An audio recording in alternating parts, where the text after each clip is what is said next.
আজি মই দেখাব লৈছোঁ বেঙেনাৰ লগত মাছৰ মাথা কেনেকৈ বনায়। আপোনালোকৰ ভিডিঅ'টো শেষলৈকে চাব।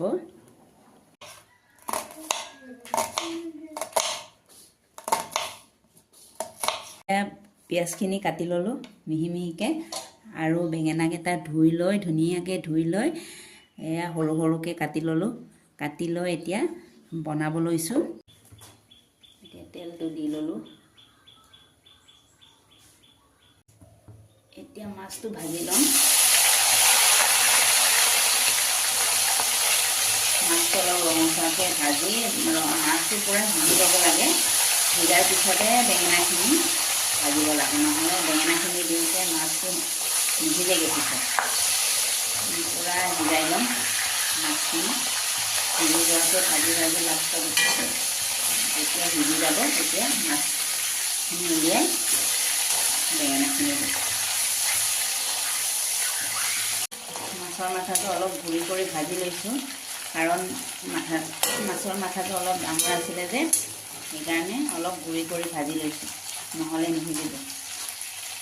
অলপ গুৰি কৰি ভাজি ল'লে এতিয়া হৈ গ'ল। এতিয়া অলপ গোটেইখিনি উলিয়াই ল'ম।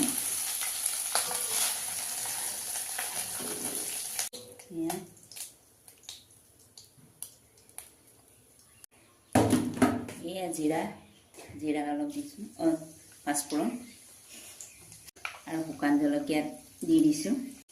এয়া পিঁয়াজ দিছোঁ।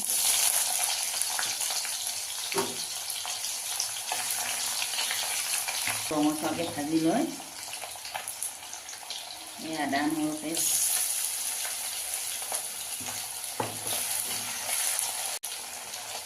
মছলা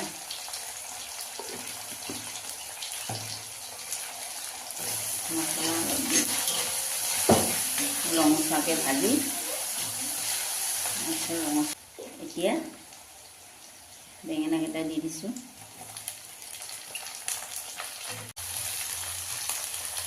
নিমখ দিছোঁ আৰু হালধিখিনি পিছত দিছোঁ। আগত দিলে তেলত পৰি যায়, সেইকাৰণে হালধিখিনি পিছত দি দিছোঁ।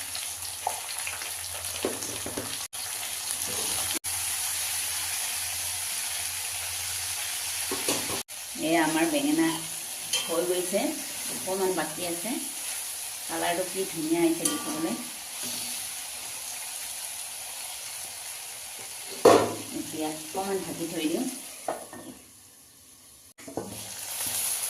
অকণমান লৰাই ল'ম।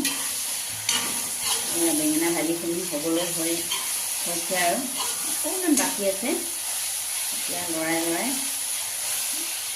এতিয়া মাছকেইটা দি দিম। মাছখিনি দি দিম।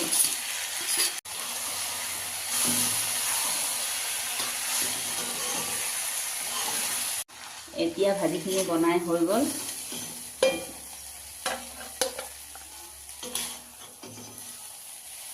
এয়া ভাজিখিনি বনাই হৈ গ'ল। ইমান ধুনীয়া লাগিছে কালাৰটো।